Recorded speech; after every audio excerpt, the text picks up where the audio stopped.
안녕하세요, 4학년 친구들. 국어 시간입니다. 네, 우리 지난 시간에는 5단원 마지막 시간을 가졌었는데요.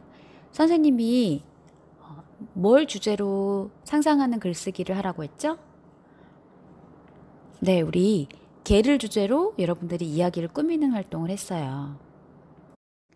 네, 여러분들이 아주 상상력을 자유롭게 발휘해서 재밌는 글들을 많이 썼을 것 같은데 등교를 하면 선생님이 여러분들 이야기를 하나하나 다 같이 읽어볼 거고요. 실제로 이 이야기는 여러분들에게 선생님이 보여준 이야기의 첫 번째는 그림책 옆집 춘심이라는 그림책의 일부분이었어요. 선생님이 보여준 그림책 영상 잘 봤나요? 네, 주인공인 서구가 옆집에 사는 춘심이라는 개와 나중에는 사이가 좋아지는 그런 결말을 갖고 있는 재미있는 그림책이었습니다.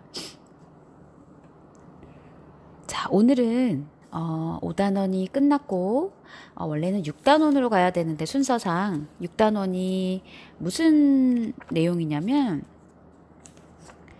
회의를 하는 과정을 배우는 건데 회의는 친구들이 여럿이서 같이 만나야지만 회의를 진행할 수 있을 것 같아서 6단원도 점프하고 그리고 7단원을 가려고 했더니 7단원은 또 뭐냐면 사전에서 여러분들이 어려운 낱말을 찾는 활동이 많아요. 근데 각 가정에서 여러분들 국어사전이 없는 친구들이 많을 것 같아서 여러분들이 학교에 오면 학교에 있는 국어사전을 이용해서 선생님이랑 같이 배우도록 할 거고요. 그래서 오늘은 6단원, 7단원 다음에 하기로 하고 8단원으로 갈 겁니다. 자, 8단원은 국어 몇 쪽에 있냐? 224쪽부터예요. 네, 8단원 제목이 뭐죠? 찾았나요? 이런 제안 어때요? 라는 제목의 단원입니다. 자, 224쪽 다 찾았죠?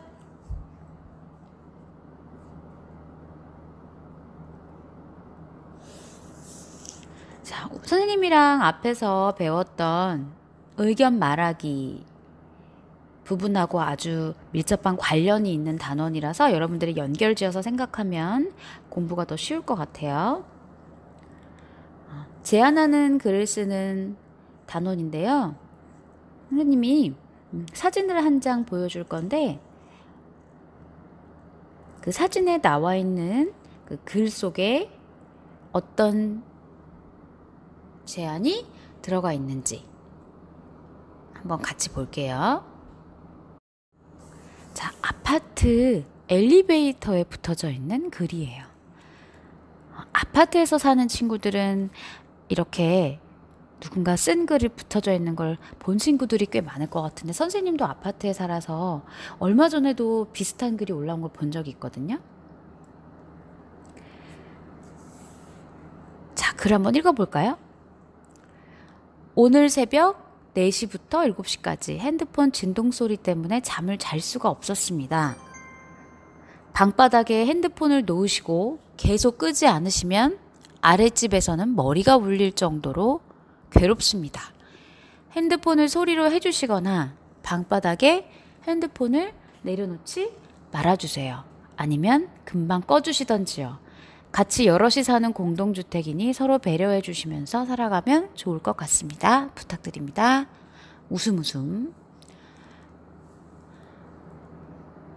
자, 이 글에서 보면 어떤 사람이 뭔가 자신의 의견을 말하고 있는데 왜 이런 글을 쓰게 됐죠? 네, 바로 층간소음 때문이죠. 네, 우리가 뉴스에서도 많이 들었던 그리고 또 겪고 있는 그런 문제점, 바로 아파트 층간소음의 문제 때문에 글을 쓴 것 같은데 특히 핸드폰 소리 때문에 잠을 못 잔다고 쓰여져 있어요. 자, 그래서 어떤 의견을 제안하고 있죠? 소리로 해주시거나 방바닥에 핸드폰을 내려놓지 말아주세요. 아니면 바로 꺼주던지요. 자신의 의견을 이렇게 얘기하고 있고요. 자, 마지막으로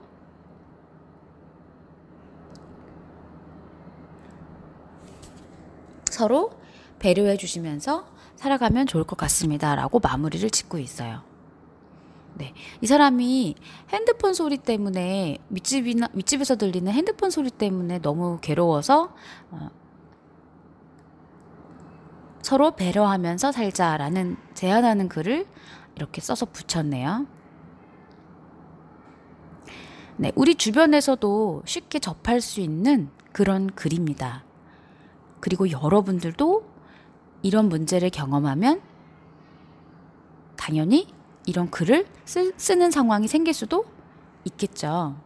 물론 살고 있는 집에서도 그렇지만 우리가 특히 학교 같은 경우에는 여럿이서 같이 사용하는 공간이잖아요. 그렇기 때문에 친구들에게 또는 선생님이나 뭐 학교에 어떤 문제가 생겼을 때 또는 더 좋은 의견을 내기 위해서 제안하는 글을 쓰는 상황이 생길 수 있어요. 자, 그럼 어떻게 하면 제안하는 글을 잘 쓸 수 있을지를 배우게 될 건데요. 교과서 여러분 226쪽을 볼게요. 오늘은 선생님이랑 그럼 제안하는 글은 어떻게 이루어져 있나를 공부하게 될 건데 교과서 226쪽에 보면 그림이 나와 있어요.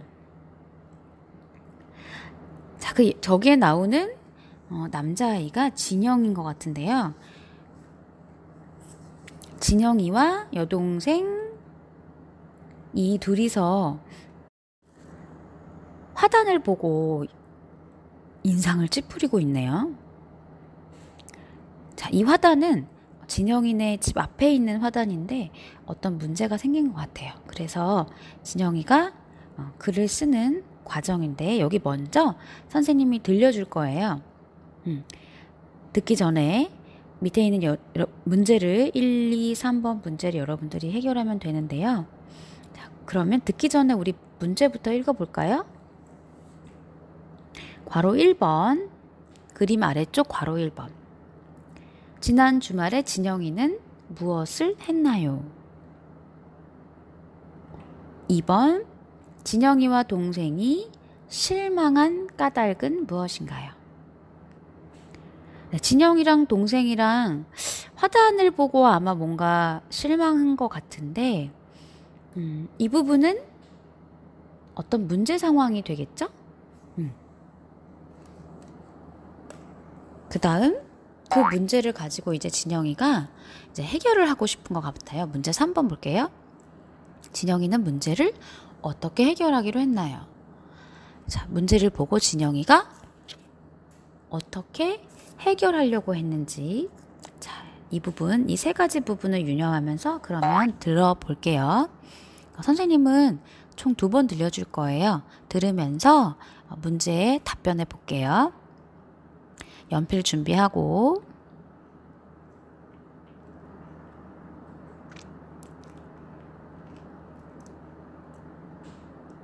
자, 준비됐으면 들려주겠습니다. 진영이에게 있었던 일. 진영이는 지난 주말에 동생과 함께 집 앞 꽃밭에 꽃을 심었습니다. 그런데 오늘 물을 주려고 보니 쓰레기가 꽃 주위에 흩어져 있었습니다. 진영이와 동생은 그 모습을 보고 실망을 했습니다. 진영이는 꽃밭에 버려진 쓰레기를 보면서 깨끗한 꽃밭을 만들려면 어떻게 하면 좋을지 곰곰이 생각했습니다. 그리고 자신의 의견을 알리고자 아파트 주민에게 글을 써서 붙이기로 결심했습니다. 얼마 뒤 꽃밭은 몰라보게 깨끗해졌습니다. 네, 여기까지고요. 한 번 더 들려줄게요.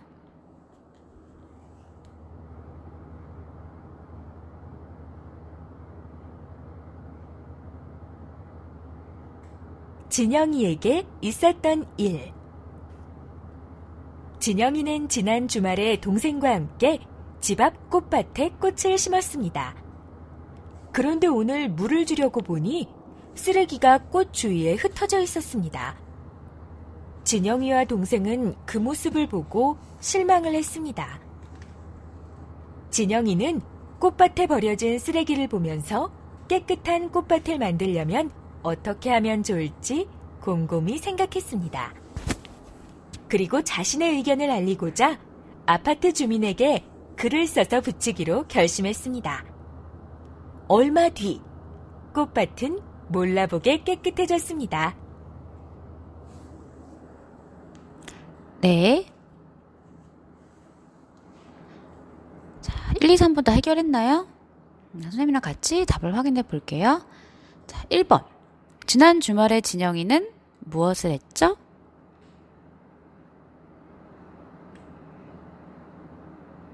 네, 꽃을 심었죠. 집 앞 꽃밭에 꽃을 심으러 갔었어요. 그 다음 문제 2번. 그런데 어떤 문제가 발생했죠? 네, 꽃밭에 쓰레기가 많아서 실망했어요. 그래서 3번. 그 문제를 어떻게 해결하기로 했죠? 이 부분 적었나요?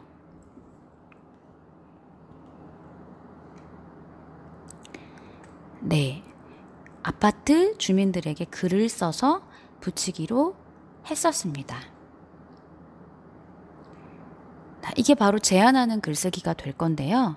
자, 그렇다면 진영이가 어떻게 제안하는 글을 썼는지 오른쪽 227쪽에 2번을 볼게요. 자, 진영이가 주민들에게 문제를 알리기 위해서 자신의 의견을 쓴 글이에요. 자, 이 부분을 한번 읽어보고 또 문제 같이 해결해 볼게요. 지난 같이 주말에 읽어보겠습니다. 저는 동생과 함께 집 앞 화단에 꽃을 심었습니다. 그런데 오늘 물을 주려고 보니 담배꽁초와 쓰레기가 꽃 주위에 흩어져 있었습니다. 그 모습을 보니 속이 상했습니다. 화단에 쓰레기를 버리지 않았으면 좋겠습니다. 꽃들은 쓰레기가 없는 깨끗한 화단에서 건강하게 자랄 수 있습니다. 꽃들이 잘 자랄 수 있도록 도와주세요. 작은 실천이 우리의 화단을 아름답게 만들어줄 것입니다.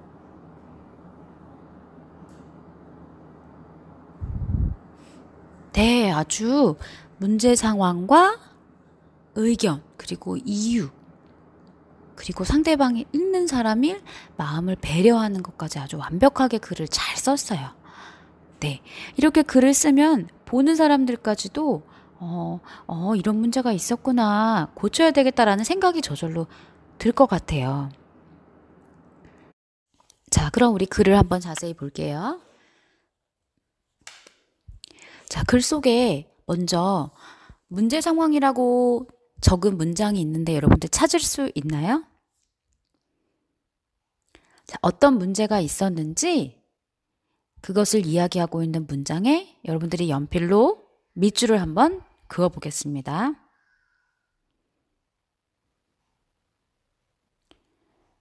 자, 그었나요? 자, 주말에 꽃밭에 꽃을 심으러 갔는데 어떤 문제가 있었죠? 쓰레기가 꽃 주위에 흩어져 있었습니다. 라고 문제를 먼저 얘기했어요.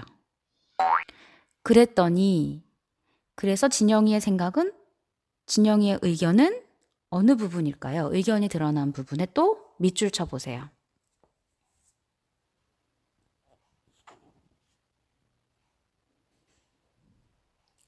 네, 바로 밑에 의견이 나오고 있죠? 꽃밭에 쓰레기를 버리지 않으면 좋겠습니다. 이게 바로 진영이가 제안하는 글에서 주장하는 바로 의견이에요. 자, 그런데 선생님이랑 앞에서 공부할 때 의견을 말할 때는 항상 무엇이 들어가면 좋다고 했죠? 그렇죠. 의견에 대한 이유나 까닭이 들어가면 좋다라고 했어요. 진영이 역시 글을 쓸 때 쓰레기를 버리지 않으면 좋겠다라는 의견 다음에 그렇다면 왜 쓰레기를 버리면 안 되는지 이유를 적었거든요. 자, 그 부분에다가 또 역시 밑줄을 쳐봅니다.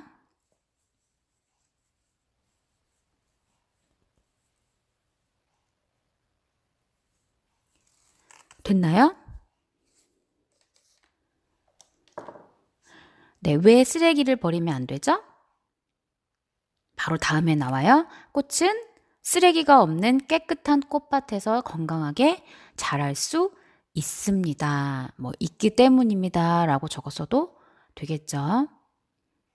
네, 이 부분이 바로 의견에 대한 까닭이 되겠습니다.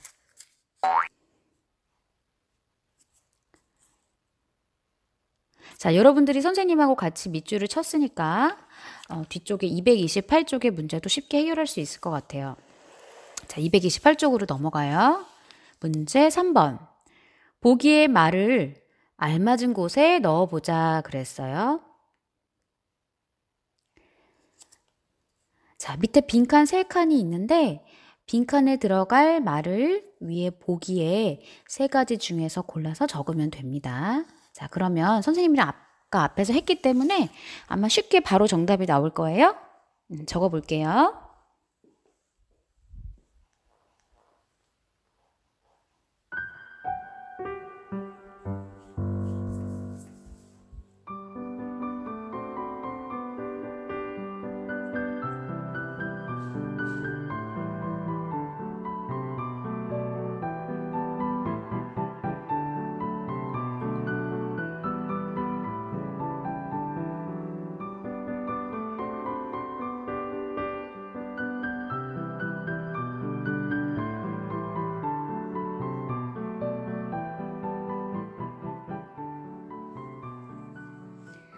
자, 바로 적을 수 있겠죠. 자, 첫 번째 빈칸에는 무엇이 들어가면 좋을까요? 네, 그렇죠. 문제 상황. 그 다음 제안하는 내용. 그리고 마지막 제안하는 까닭. 네, 아까 선생님이랑 앞에 있는 글을 밑줄 그을 때는 제안하는 내용을 뭐라고 했죠? 2글자로? 꽃밭에 쓰레기를 버리지 않으면 좋겠습니다. 이것은 뭐라고요?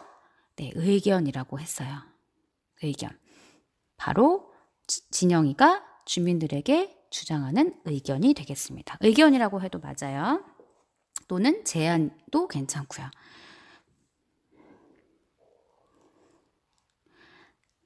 자, 그럼 오늘 우리가 제안하는 글은 이렇게 이루어져 있다라는 걸 살짝 맛보기를 했는데, 자, 다시 요약하면 제안하는 글은 문제를 먼저 얘기하고 그 다음 그 문제에 대해서 어떻게 해결할지 제안하는 말이 들어가고, 그리고 마지막 제안하는 까닭, 이유를 자세히 적어주면 좋은 제안하는 글쓰기가 된다라고 했어요. 자, 그러면 다음 시간에는 여러분들이 본격적으로 제안하는 글쓰기를 하기 전에 문장의 짜임에 대해서 공부를 하겠습니다. 그럼 오늘 수업 여기까지 할게요.